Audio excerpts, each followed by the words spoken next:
야구야구 김영준입니다. 김혜성의 계약은 3년 1250만 달러입니다. 다저스가 3년 후 2년짜리 옵션을 행사하면 5년 2200만 달러가 됩니다. 김혜성은 국제 FA 계약이기 때문에 3년이든 5년이든 다저스와 계약이 끝나는 순간 메이저리그에서 FA가 됩니다. 반면 한국으로 유턴하면 키움에서 4년을 더 뛰어야 FA가 됩니다.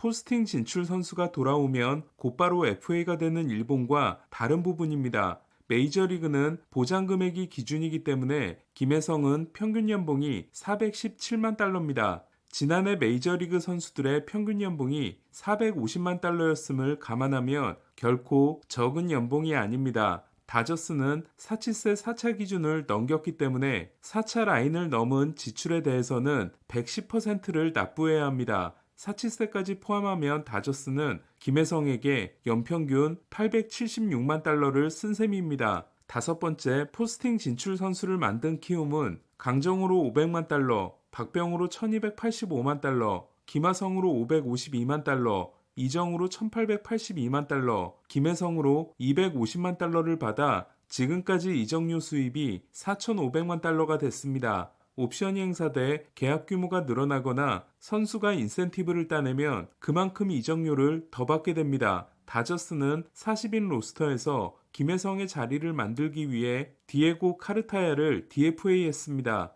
카르타야는 싱글A에서 맹활약으로 2023년 파이프라인 14위에 올랐지만 더블A부터 고전이 시작되면서 기대감이 거의 사라진 상황이었습니다. 평균 연봉이 400만 달러라는 건 일반적인 팀에서는 마이너로 갈 일이 없다는 의미일 수 있습니다. 하지만 CBT가 3억 5,700만 달러를 돌파해 2위 필리스보다 5천만 달러가 많고 사치세를 작년에 이어 올해도 1억 달러 이상 낼 것으로 보이는 다저스에게는 부담 없이 마이너에서 시작하게 할 수 있는 연봉에 해당됩니다. 다저스 입장에서는 트리플 A에서 출발하게 한 다음 예비 전력으로 데리고 있는 게 가능합니다. 김혜성은 김하성, 이정우와 달리 마이너 거부권을 보장받지 못했습니다. 설령 3년을 마이너에만 있더라도 1년 만에 방출을 당한다고 해도 1250만 달러는 모두 받습니다. 김혜성에게 최고의 시나리오는 시범 경기에서 대활약을 해 주전 이루수가 되는 겁니다. 현재 다저스의 주전 이루수는 개빈 럭스입니다. 지난해 다저스는 유격수로 시작했다가 손골절에서 회복된 후 우익수로 돌아왔던 배츠가 내야수를 강력하게 희망하면서 럭스가 트레이드되지 않겠냐는 관측이 잠시 있었습니다. 하지만 놀랍게도 배츠에게 이루수가 아닌 유격수를 맡기기로 했고 럭스는 안전해졌습니다. 2016년 1라운더인 럭스는 프리드먼 사장이 유달리 애착을 보이는 선수입니다. 럭스는 2020년 파이프라인 랭킹에서 완더 프랑코에 이어 2위에 올랐지만 기대만큼 성장하지 못하고 있습니다. 코리 시거에 이어 트레이 터너를 잡지 않은 다저스는 2023년 럭스를 위해 유격수 자리를 비워둡니다. 럭스는 드라이브 라인 훈련과 벌크업을 통해 만반의 준비를 하지만 시범 경기에서 무릎 전방 십자인대가 파열돼 시즌을 통째로 날립니다. 1년을 꼬박 쉬고 돌아온 럭스는 지난해 최악의 전반기 부진을 경험합니다. 하지만 본인의 말에 따르면 부상 재발의 공포가 사라지면서 원래 스윙을 되찾았고 실제로 완전히 다른 후반기를 보냅니다. 럭스는 WRC 플러스가 전반기에 250타석을 소화한 207명 중 202위에 불과했지만 후반기에는 200타석 이상을 소화한 160명 중 14위에 오르는 대반전을 만들었습니다. 후반기 내셔널리그에서 럭스보다 좋았던 선수는 오타니, 린도어, 메릴, 수아레스 4명뿐이었습니다. 어깨가 약한 럭스는 수비에서 마이너스를 기록했지만 시즌 중반까지는 플러스였고 수비가 뛰어난 건 아니지만 그렇다고 심각한 구멍은 아닙니다. 후반기 대활약에 고무된 다저스는 럭스를 트레이드 카드로 쓰려는 시도를 전혀 하지 않았습니다. 메이저리그는 연봉 서열이 확실합니다. 비싼 몸값의 선수는 부진하더라도 그렇지 않은 선수보다 기회를 더 많이 받습니다. 5년 차인 럭스는 올해 연봉이 270만 달러로 400만 달러인 김혜성보다 적지만 프런트의 사랑을 받고 있기 때문에 팀 내 입지는 확고합니다. 한 다저스 관계자는 유격수 배츠, 이루수 럭스로 시즌을 시작한다는 계획에 변함이 없고 김혜성을 영입한 이유는 슈퍼 유틸리티를 맡기기 위함이라고 했습니다. 그렇다면 스프링 트레이닝에서 김혜성이 주전 이루수에 도전하는 기회는 주어지지 않을 가능성이 높습니다.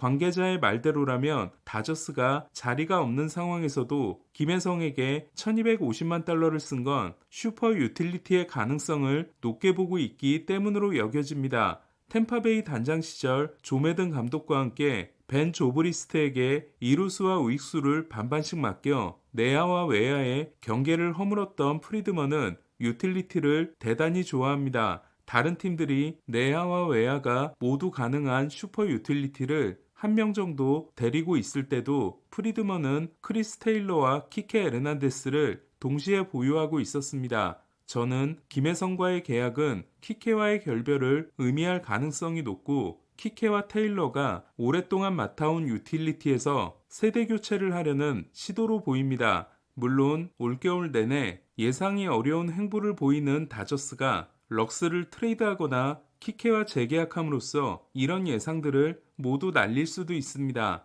4년 6천만 달러 계약이 실패로 귀결되고 있는 테일러는 럭스만큼은 아니지만 전반기 57과 후반기 117로 반전이 있었고 올해 연봉이 1,300만 달러, 옵션 포기 보상금이 400만 달러이기 때문에 당장 내보내지는 않을 걸로 보입니다. 하지만 계속 부진하게 되면 DFA 될 가능성이 있습니다. 따라서 현 시점에서 김혜성이 경쟁해야 할 대상은 럭스가 아니라 테일러입니다. 하지만 테일러와 경쟁보다 더 중요한 건 김혜성이 다저스의 기대대로 다른 내야 포지션과 외야 수비까지 해낼 수 있다는 걸 확인시켜주는 겁니다. 다저스는 김혜성의 스피드와 운동 능력에 큰 기대를 걸고 있습니다. 또한 사이드암 송구가 문제이지 어깨가 약한 건 아니기 때문에 송구를 교정하면 삼루수와 유격수도 맡을 수 있다고 생각하는 것 같습니다. 김혜성이 성공한다면 다저스는 에드먼을 보유하고 있기 때문에 슈퍼 유틸리티가 다시 둘로 늘어납니다. 김혜성이 다저스의 의도대로 움직여준다면 좌타자인 김혜성과 스위치 히터지만 우타석에서 강한 에드먼은 완벽한 짝을 이룰 수 있습니다. KBO 리그에서 221도루 성공률 85%를 기록하고 스피드 70을 평가받은 김혜성과 스피드 툴은 평균보다 살짝 좋은 수준이지만 뛰어난 센스를 가지고 있어 통산 성공률이 어틀리에 이어 100번 이상 시도한 선수 중 역대 1위인 에드먼은 둘 다 출중한 도루 능력을 자랑합니다. 지난해 11홈런이 최고 기록이고 8시즌 동안 37개를 기록한 김혜성은 1억 달러를 넘게 받은 이정우처럼 장타를 쳐야 한다는 부담이 없습니다. 본인이 가지고 있는 공격에서의 장점, 정확성, 출루 능력, 스피드를 가지고 본인에게 주어진 역할을 하면 됩니다. 그리고 무엇보다도 중요한 건 첫해 WRC 플러스 71에 그쳤지만 수비가 너무 뛰어나 안 쓸 수 없었던 김하성처럼 일단 수비부터 견고한 모습을 보여주는 겁니다. 어쩌면 이러한 출발은 전력이 약한 팀으로 가서 곧바로 주전이 되는 것보다 나을 수도 있겠다는 생각이 듭니다. 다저스가 김혜성을 영입한 또 다른 이유는 지난해 공격과 수비에서 정말 좋은 활약을 해 500만 달러 옵션 행사로 붙잡았지만 부상 우려가 큰 미겔 루아스의 이탈을 대비하기 위함입니다.